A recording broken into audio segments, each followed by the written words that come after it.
Hello everybody and welcome to the 7th round of the 1993 season for the Canadian Grand Prix here on F1 Challenge. We head to the Circuit Gilles Villeneuve today, a street track known for its plethora of chicanes and tight turns. If you missed the last episode at the Monaco Grand Prix, make sure to go and check that one out before you watch this one, as that was quite the chaotic race for most drivers, with quite an interesting result at the end. Going into this round, Alain Prost leads the Drivers' Championship with 36 points, 4 ahead of his teammate Damon Hill. After Senna scored no points at Monaco, he now sits 14 points behind the Frenchman. Further back, we scored our first points of the season, achieving a top 5 finish and going up to 13th in the standings, 3 places ahead of my teammate Philippe Alliot. In the Constructors, Williams lead comfortably with 68 points, 42 clear of second place McLaren. Despite scoring my first points of the season last time out, Larrousse moved down to 9th, thanks to a double points finish from Lotus. The objective today is to once again outqualify our teammate Philippe Alliot, while we must finish in the top 10 in the race. Now let's head into the news of the week.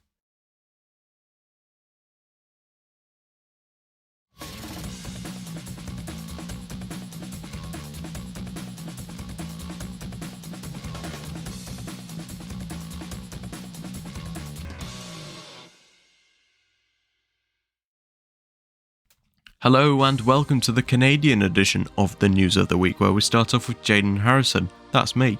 Here is a new section where we will be sent offers by teams for next season, finding out about their contract lengths and our status in the team. We've been offered a contract by Footwork for next season to be their lead driver for 2 years, starting from 1994. Here is a message that we got from the team, quoting, "We have been impressed by your performances so far this season. We have been watching you closely and believe that you will be a good fit for the Footwork F1 team. We have an ambitious project here and as such would expect you to spearhead the team further up the order. We are willing to give you a long-term contract to keep you here until the end of 1995. From Jackie Oliver, team principal. This is an enticing offer, but we'll keep collecting contract offers throughout the remainder of the season. Then I'll put out a poll at the end of the season for you guys to vote on as to where we will drive for 1994 and possibly for future seasons if you pick a multi-year deal." Ayrton Senna has been announced to drive for Williams for next season onwards, signing a 2-year deal.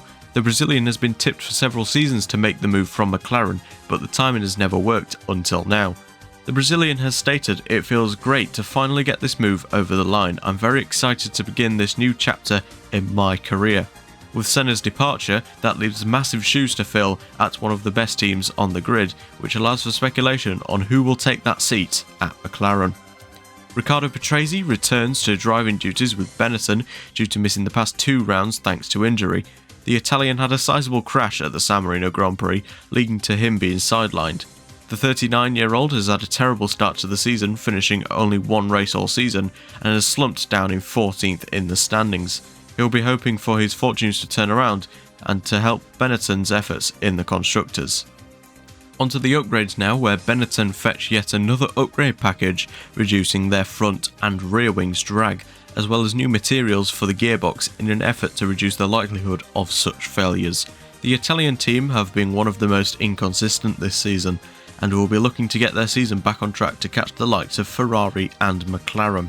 Ferrari also reduced their front wing drag going into the Canadian round, with the straights between the stop-start chicanes looking to be a focus for the Scuderia to tackle. Meanwhile, Tyrrell come with a new design of front wing, with extra winglets coming off the back of the end plate. This should help with downforce as they look to score their first point of the season. That's all for the news of the week, and now it's time to head to qualifying.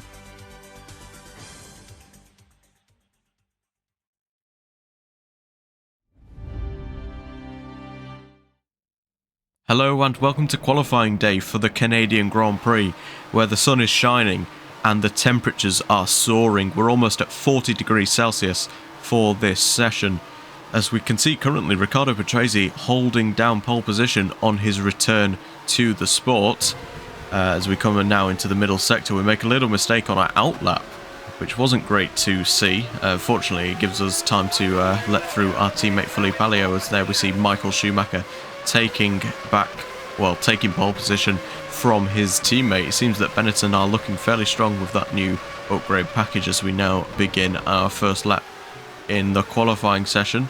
I can't say I'm a big fan of this circuit. It's very repetitive with the nature of how many chicanes there are on this circuit. However, my favourite part of this track is through this fast section, although we do get it a bit wrong. Hit the wall on the outside there. Fortunately, there was no damage, and just after one lap you can also see that the radiator is, well, the engine's starting to overheat. The radiator is not really doing its job thanks to it being so hot.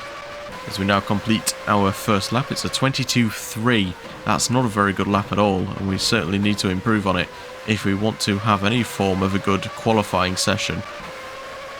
Starting our second lap now in the session, as Alain Prost, as you can see, has gone to pole position at 18.6. I believe that's almost a second quicker than what Michael Schumacher did, so maybe Williams were just a bit slow to start off the session, as we're almost halfway through the session.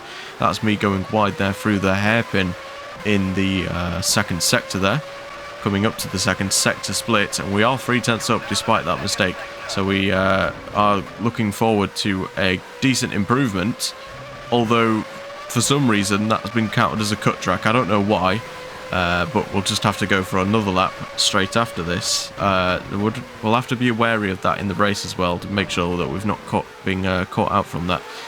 In the middle sector though, we get caught on the curb, and that's going to make us lose a bit of time. We were 2/10 up coming out of the first sector, as now we hear that Johnny Herbert and Ayrton Senna have come together. Yeah, that was the case. Ayrton Senna then has crashed into Johnny Herbert, and that's certainly going to put a damper on his spirits for his final Canadian Grand Prix with McLaren. We're obviously being announced to go to Williams. It was just unsighted coming through there. I believe Johnny Herbert had a problem, and that's going to be a big issue for both of those drivers getting back out onto the circuits before the end of the session. We have a sizable improvement, 21.5. I believe that's almost a second's worth of improvement, but we're still only 22nd fastest, and by the end of the session we're down to 24th, only ahead of the two Scuderia Italias, so we really need to pick up the pace on this final lap as we now head into our final lap in the qualifying session.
And that's a much better lap from us, a 120.5. We did some setup tweaks there, and they certainly paid off in getting us further up the order. We're currently 16th fastest, as we did hear over the radio as well that Philippe Alliot had a bit of trouble with his lap. Believe that, yeah, that is an engine failure for my teammate, and he is not going to partake in qualifying any longer. So it was a much better lap from us there at the end of the session. It's only 16th fastest and not quite the heights of Monaco, but we'll certainly take it as we now head into the race.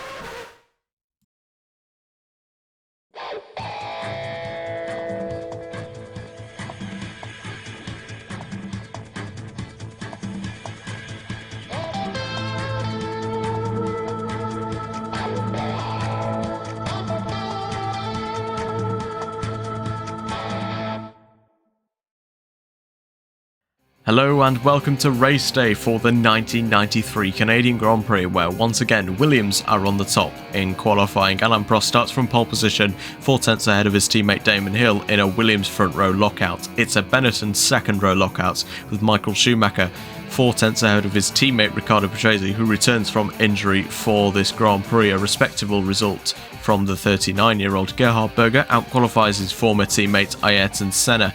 The McLaren not really up to the task, with the Brazilian only managing 6th fastest. Jean Alesi in the second Ferrari starts from 7th ahead of the two Ligiers of Martin Brundle and Marc Blundell. Eddie Irvine completes the top 10 and now qualifies his teammate Rubens Barrichello, I believe, for the first time this season. Derek Warwick in the footwork starts from a respectable 11th ahead of Rubens Barrichello in 12th. Michael Andretti in 13th, with Carl Wendlinger joining the American on the 7th row. Aguri Suzuki completes the top 15 and proves that the footwork does have some decent pace going into this Grand Prix. Jaden Harrison, that's me, starts from 16th, 2 places ahead of my teammate Philippe Alliot, sandwiching the Sauber of Jyrki Järveläto. Christian Fittipaldi and Ukio Katagama complete the top 20, with Alessandro Zanardi and Johnny Herbert, the two Lotus drivers, locking out the 11th row of the grid. That's the first time that neither Lotus has qualified inside the top 15 this season. Fabrizio Barbatza starts from a lowly 23rd place, just ahead there of the second Tyrrell of Andrea De Cesaris. The usual suspects of the Scuderia Italias, Ivan Capelli and Luca Badoa, round out the back of the grid, with Badoa receiving a grid penalty for his incident at Monaco. It's a one-stop strategy today, stopping on lap 35 and then going to the end of this 69-lap race, as we now await the lights for the start of the Canadian Grand Prix. 69 laps ahead of the drivers. There are the red lights. The lights are green and there's racing to be seen. It's a good second phase to the start, as we managed to get past there of Carl Wendlinger and Derek Warwick. Kind of a foreign territory for us to actually start gaining positions off a start. Meanwhile, round the outside of Eddie Irvine after clipping the back of the Jordan off the start of the race. We've gone wide though through turn 2, and we're going to lose places to Derek Warwick and Carl Wendlinger. Those two go side by side through turn 3, and we're back to where we started. Meanwhile, my teammate Philippe Alliot is up a single place. He's up into the top 15 as we try and look towards the inside of Carl Wendlinger. The Sauber kind of fends that one off in a move in defence. And Philippe Alliot's got a great exit out of that corner, and now he could possibly put us under pressure into the next chicane. There's yellow flags up ahead.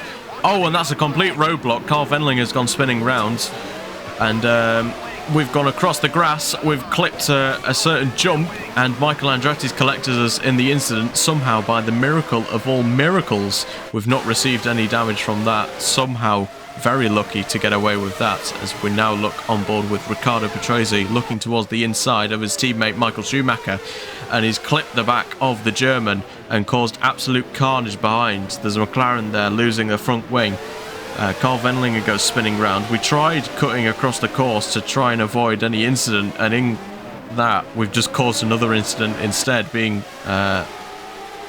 collected there by the American of Michael Andretti, on board then with Ayrton Senna. He locked up the rears, and unfortunately the loss of control put him right where he didn't want to be, and he now lost his front wing, and he's going to require a pit stop, unscheduled one.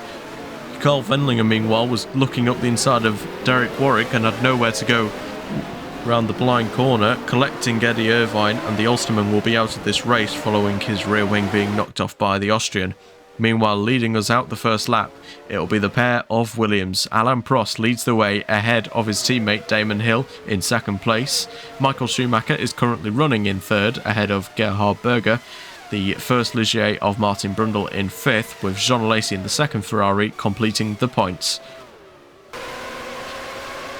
At the end of the first lap, we see that Michael Andretti is into the box, as well as a couple of other drivers, including Eddie Irvine and Ayrton Senna. So we now move up to 12th place. My teammate Philippe Alliot has had a great start to this race. He's up 4 places, but that's a loss of the rear from my teammate, and the Larrousse driver is round, and that's a very rare mistake for my teammate to make. He's quite experienced and hasn't really made any mistakes so far this season, but that is certainly a mistake there from my teammate, somehow losing the rear through turn 2 while challenging Derek Warwick into the first corner. Meanwhile, we see Johnny Herbert and Ukio Katayama. Oh, and that's Ukio Katayama spinning around. He clipped the Armco barrier there through turn 3. And he's going to fall straight to the back of the grid, minus the 2 McLarens who are in for their unscheduled stops. And that's Christian Fittipaldi. The Minardi driver is out of the race. One of the few drivers who benefited from that chaotic start is going to fall foul of his car's capabilities. And the Minardi will have to come into the pits at the end of the second lap. Derek Warwick, meanwhile, has pulled away massively from us. Almost 4 seconds is the gap between us and the Briton. Meanwhile, Martin Brundle, in his effort to score his first points of the season, is being challenged by Jean Lacey into the middle sector chicane. And that's Jean Lacey making a simple mistake. He was nowhere near alongside enough to make that move. He's going to fall foul and lose a place there to Mark Blundell and maybe even to Riccardo Patrese, who is trying to recover himself after that first lap incident with his teammate. Down the inside goes Riccardo Patrese. Will he make the move on the inside line? And he will make his way up into 7th position, I believe that battle was for. And Jean Lacey's terrible start to the season has continued. He did score a podium in the first round, but since then it's been fairly downhill for the French Sicilian driver as we make almost a mistake into the fastest part of the course. A bit wide there, almost puts us in the barriers. As there we see Carl Wendlinger does not get a penalty for that incident with Eddie Irvine. At the end of lap 3, though, we have started to reel in Derek Warwick ever so slightly, as now we see Jyrki Järveläinen allowed to be passing his teammate Carl Wendlinger, and that's a sneaky little move there from Andrea Di Cesare as the Tyrrell driver is up into, I don't know what position that is, it might be about 15th place, but the Italian using all of his experience to get that move done. Gone a little bit wide there through the chicane, and that's going to put us on the back foot against the footwork of Aguri Suzuki. He's got a great run up towards the hairpin under the Gaudier bridge, and he's going to make the move down the inside. And we kind of left in the room there. We went a little bit deep into the hairpin, and that was all the invitation that Aguri Suzuki needed to get himself up into 11th place. We need to make sure now not to lose too much time to the Japanese driver. Obviously his teammate's gone scampering off into the distance. We'll try to not make sure that also doesn't happen with his teammate. Although he's put the anchors on through the final chicane. Not great exit from me. Is going to put us on the back foot, and we're going to be unable to make any form of a retaliation move in towards turn 1.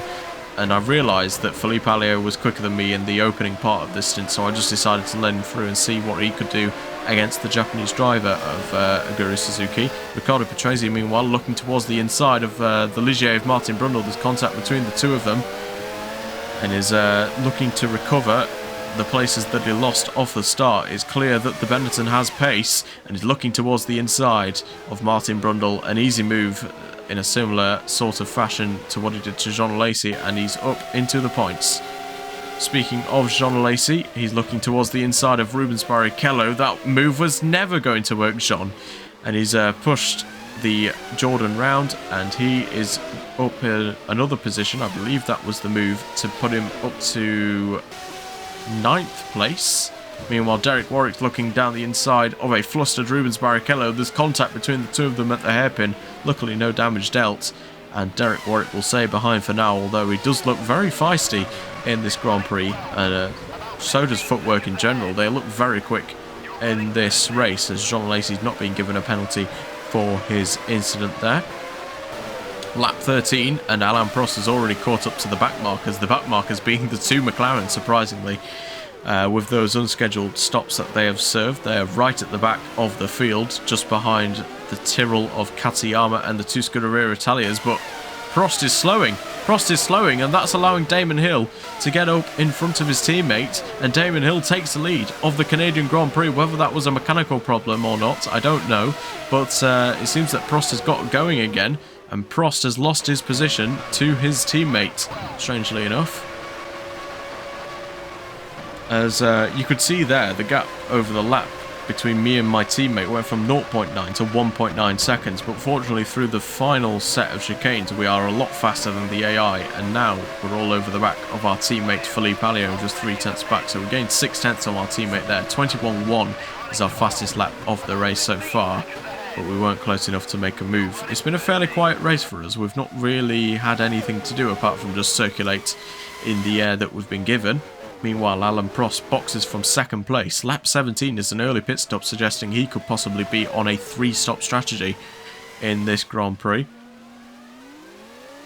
Coming out the pit lane now, and Michael Schumacher is going to get the jump on the Frenchman, as is Gerhard Berger, so those two are now up into the podium places. Meanwhile, Alain Prost trundles his way down the pit lane, and eventually will make himself, will put himself back on the circuit, and he will rejoin in 4th place a couple of seconds there ahead of Mark Blundell and the second Benetton of Riccardo Patrese. A bit of a rear loss there through the hairpin. Braked a little bit late, a little bit harder than I would have liked, as now we see on lap 19 Damon Hill will retaliate to his teammates' pit stop activity and will be in the pits himself on lap 19. Could possibly also be on a 3-stop, but could just be stretching out a 2-stop instead in the later stints. And coming down the pit lane now, will it be enough to fetch him out ahead of Michael Schumacher? It won't be, and Michael Schumacher will take the lead of the Canadian Grand Prix ahead of Gerhard Berger. So the two, German-speaking drivers of Schumacher and Berger take the lead, with Hill in 3rd, Prost in 4th. Meanwhile, Katayama further down the order looks towards the inside of Luca Badoa, and a move that was never really on is the demise of the Japanese driver once again. Another incident for him, and it's been a really torrid weekend for Ukyo Katayama. When it rains, it certainly does pour, and Katayama has certainly found that one out today. Damon Hill, meanwhile, looking towards the inside of Gerhard Berger. The two of them have spun around, and that's going to give the position back to Alain Prost to make his way up into 3rd place. Gerhard Berger's going to be displeased with that. He was fairly close to the back of Michael Schumacher, and now he's going to have lost some time from that. Lap 21, and now the Briton has come to lap Alliot and Senna.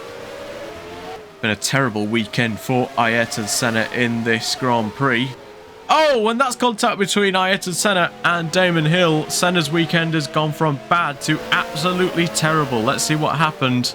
Oh, it was some sort of mechanical problem for the McLaren driver, and the driver that will be moving to Williams, whether it's with Damon Hill or with Alain Prost, has taken out possibly his future teammate.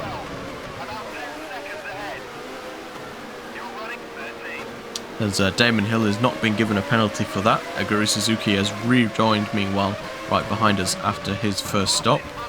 Carl Wendlinger, meanwhile, has been involved in an incident, losing his front wing at the start of lap 24. Yuki Arveleto trying to get past the Lotus. He's lost the rear end and he's collected his teammate in the process. That's not the first time that the two Saubers have come together, and Peter Sauber is going to be absolutely furious with his drivers.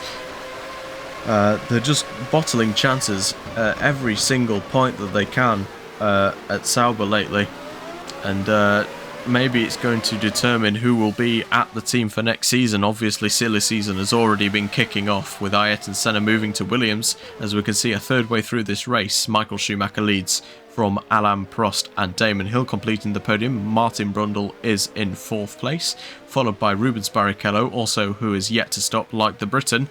And in 6th, completing the points, is Gerhard Berger. He's just made his pit stop, and he will be trying to get his another podium in this season. It's been a fairly decent season from the Austrian. Meanwhile, we've got a great run on our teammate Philippe Alliot starting lap 25, who could possibly look to challenge down the inside. However, since it is my teammate, I do respect the team's ambitions of trying to actually get some good results on the board. We are in that Constructors battle with quite a number of teams. That's us going wide over the grass, and we could possibly lose the place to Aguri Suzuki. Obviously, the footwork is one of the teams that we are fighting in the Constructors, as well as the teams such as Lotus and Sauber, who we are fighting against. Minardi's another one, so every single position, whether it's points or not, is going to count in the Constructors battle. Lap 26, and that's another mistake. We've made the exact same mistake 2 laps in a row, and now could possibly fall under pressure from Johnny Herbert's Lotus and the Sauber of, I believe that's Yuki Arveleto. Into the hairpin we go, and we do keep the place against Johnny Herbert, but it's, we do need to start focusing back up. This track is quite a a boring track, I can't lie. This configuration of the circuit is very monotonous in its driving style, as there's Damon Hill with another incident in this Grand Prix, trying to get down the inside of lapping Circuit Gilles Villeneuve there and making quite a hash of it, losing a couple of seconds. As that's John Lacey, he's out of this race. A gearbox problem is going to put pay to the French-Sicilian driver's race, and a fairly poor start to the season continues for him. There he gets overtaken by the Scuderia Italia. That's the only time that you'll see that car overtake the Ferrari this season. As we hear that Lotus are ready in the pits. Is it Johnny Herbert? No, it's not. It's Alessandro Zanardi, who was fairly close behind us anyway. Lap 32, meanwhile, and Michael Schumacher is in for his first and I believe only stop of this Grand Prix. If he's gone that far on his first stint, then he's surely only making a single stop in this Grand Prix. Onto the Jacques de Benetton goes, and Alain Prost will swiftly take the lead of the Grand Prix. Michael Schumacher, where is Damon Hill? There is Damon Hill on the exit of the pit lane. Michael Schumacher comes out in third place. He's just a couple of seconds behind Damon Hill, and with the Britons still needing to make another stop, and Alain Prost possibly making another 2 stops, it could be Michael Schumacher's race to lose in this Grand Prix. Meanwhile, we see Andrea de Cesaris. Oh, look at the left front there. The suspension's collapsed on the Tyrrell, and Andrea de Cesaris' race is over on lap 34. He's had a fairly tough time of it lately, as we do get the call that Lotus are in the pits ready to collect one of their drivers, so it's definitely got to be Johnny Herbert this time. As we heard the previously shown Andrea de Cesaris out of the race with the suspension problem. We were scheduled to come in on lap 36, but I saw my teammate also into the box, so we decided to stay out yet another lap. We do have the fuel to go again, so we just push on and see if we can get the overcut on our teammate. He was only a couple of seconds in front, and we might be able to get the jump on him into the pit lane. So lap 37 is our new box lap instead of lap 35, so we've got an extra 2 laps on this stint, so we can afford to put in less fuel as well.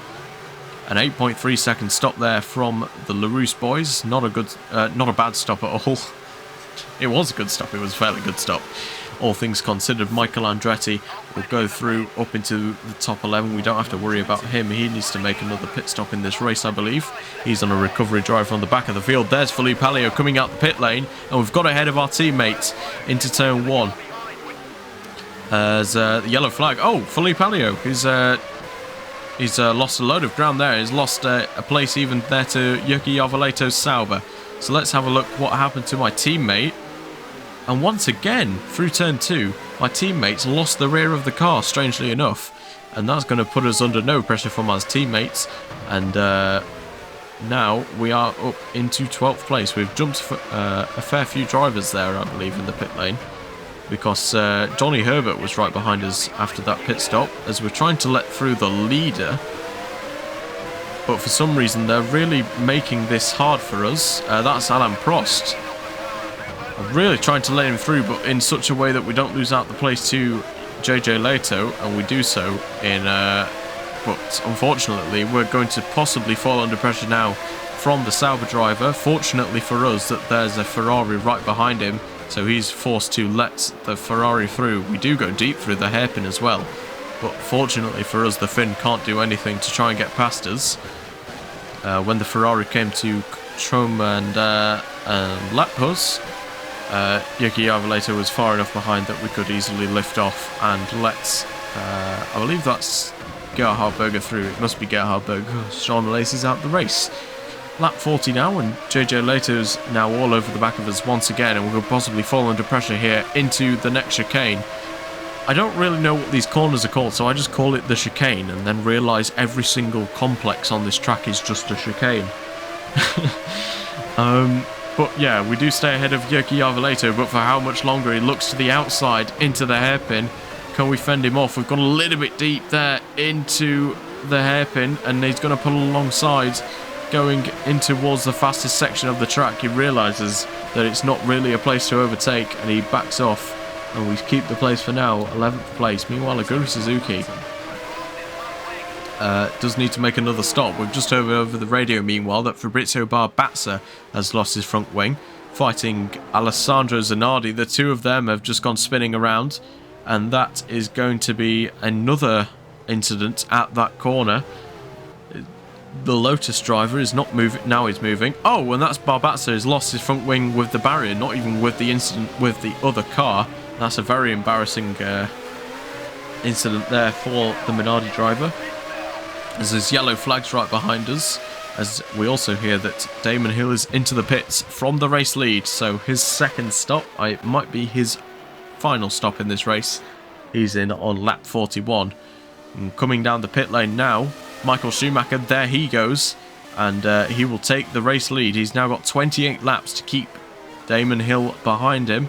It's going to be a tall order, but if he can do so, he'll get his first win since Belgium last year. Riccardo Patrese, meanwhile, trying to lap my teammate Philippe Alliot, getting it completely wrong, hitting the inside barrier and spinning round. That happened just behind us. That was what caused the yellow flag. And yeah, it's been a fairly tough return for Riccardo Patrese, a very incident-packed race for him, as well as multiple other drivers. And there is the Ligier of Marc Blundell, possibly trying to put the Italian under pressure in towards the hairpin. It's Renault V10 power versus Ford V8, and the Ford V8 will come out on top through the hairpin.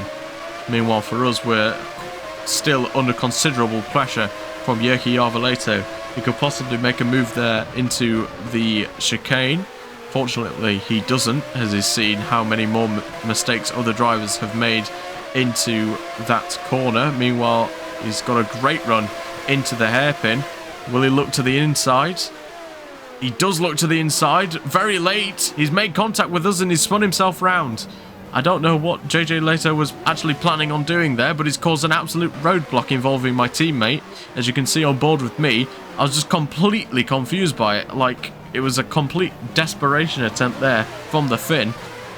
And that's another incident that he's caused alongside the one that he had with his teammate.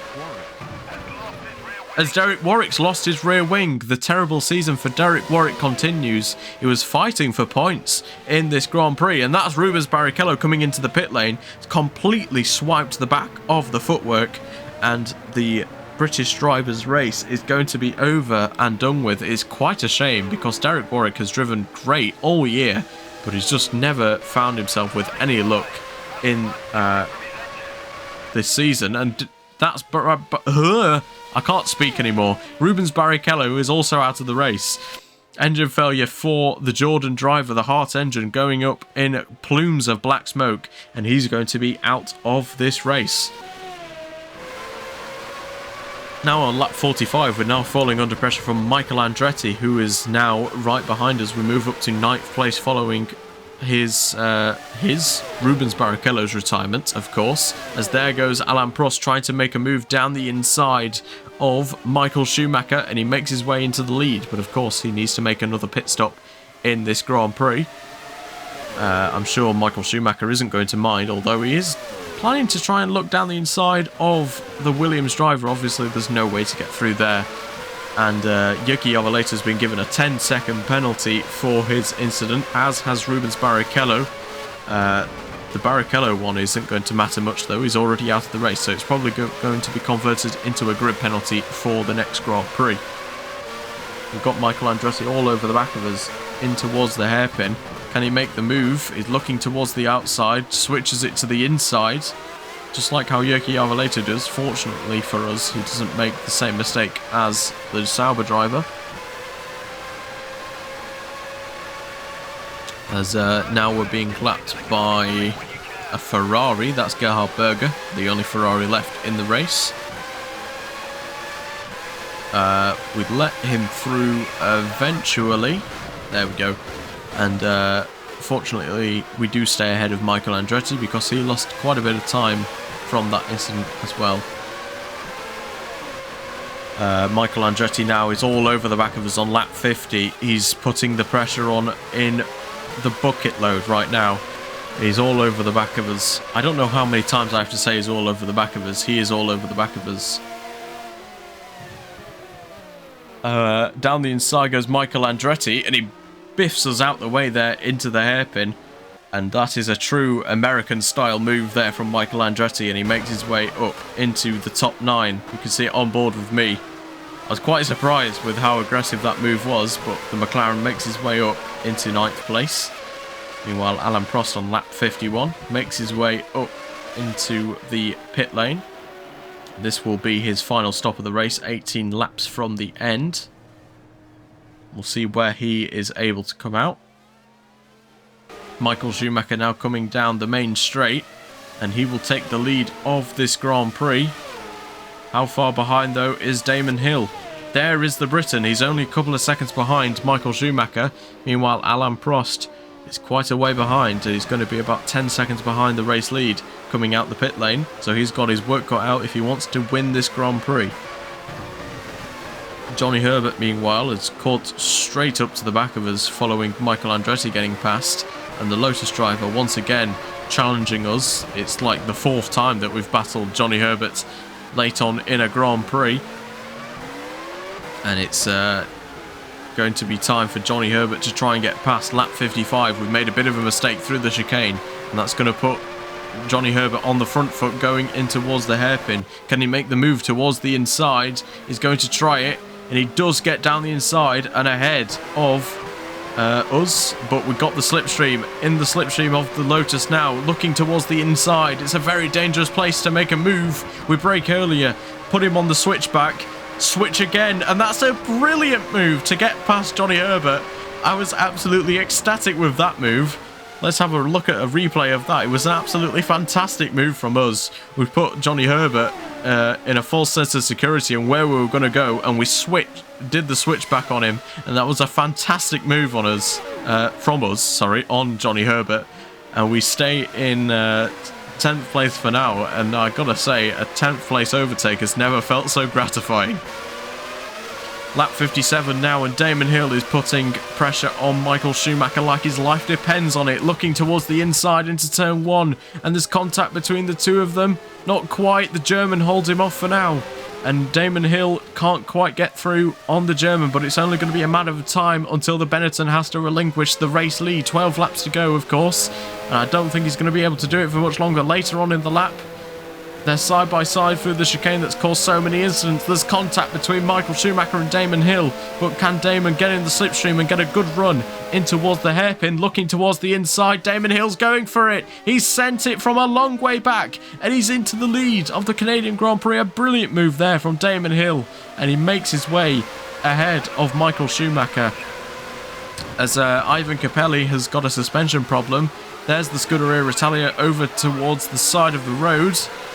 And as we now lap his teammate Luca Badoa. So Ivan Capelli was actually running ahead of his teammate Luca Badoa. So a good race from Ivan Capelli. Stops prematurely, at least, with suspension problems. And it's quite a shame to see him retire in such a way. He was, like I say, was having a good race despite the car that he's in. Meanwhile, that's Johnny Herbert. He's lost his front wing in that incident. I don't know exactly what the Briton was thinking, but it's going to put us... Oh, that's Luca Badoa. Luca Badoa is also out of the race. Suspension issues on the very next lap. Very ominous.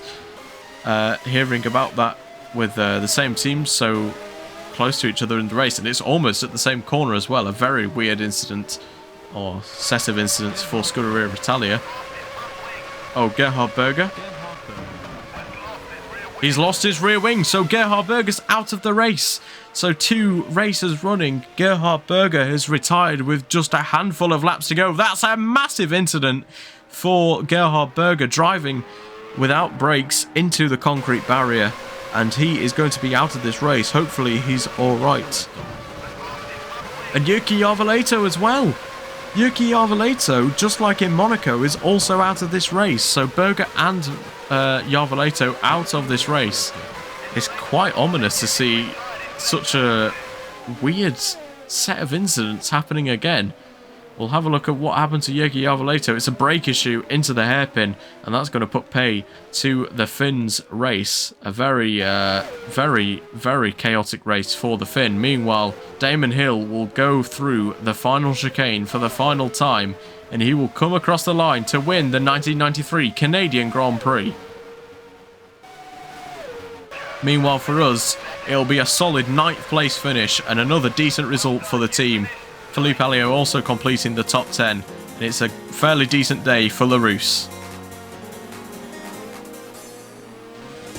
Damon Hill then takes top honours for the Canadian Grand Prix. He wins 8 seconds ahead of Michael Schumacher. The second Williams of Alain Prost finishes in a comfortable 3rd place. Martin Brundle scores his first points of the season finally, ahead of Riccardo Patrese and the second Ligier of Marc Blundell. Aguri Suzuki in 7th just misses out on points, with Michael Andretti, myself and Philippe Alliot completing the top 10. Alessandro Zanardi, Carl Wendlinger, Johnny Herbert, Ukio Katayama and Fabrizio Barbazza were the remaining cars who finished. 15 cars finished, 11 cars retired, with Gerhard Berger and Jyrki Arveleto both retiring but being classified 6 laps down. Luca Badoa and Ivan Capelli had those pair of really strange incidents with their suspension on consecutive laps. Rubens Barrichello then having a fiery exit from the Grand Prix, with his Hart power plant failing on him 1 lap after he took out Derek Warwick, who has been relatively very unlucky in this season so far. Andrea De Cesare, Sean Alesi, Ayrton Senna with another terrible weekend, all out of the race, with Christian Fittipaldi and Eddie Irvine both retiring in the opening laps.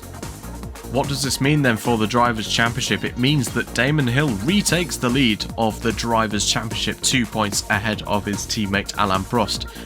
Ayrton Senna now sits 20 points behind, with that fabled 4th championship looking to fade away this season, race by race. Michael Schumacher moves up to 4th place ahead of Gerhard Berger following that decent podium. Marc Blundell gets another point on the board. Meanwhile, the likes of Riccardo Patrese and Martin Brundle get some much needed points on the board. We now move down to 15th place in the Drivers' Championship, 2 places ahead of my teammate Philippe Alliot. Meanwhile, in the Constructors, it's seeming like already a foregone conclusion. Williams now sits 56 points clear of 2nd place McLaren. Benetton scoring some decent points and moving their way up into 3rd place. Ligier, though, also scoring some decent points, could possibly be in that fight with Ferrari, Benetton and McLaren if they can score some more consistent points finishes. Meanwhile, everyone from Jordan downwards did not score any points, so remained as they were. Footwork, Tyrrell and Scuderia Italia all yet to score this season. Thanks for watching the Canadian Grand Prix. It was a very long video with a lot of incidents involved.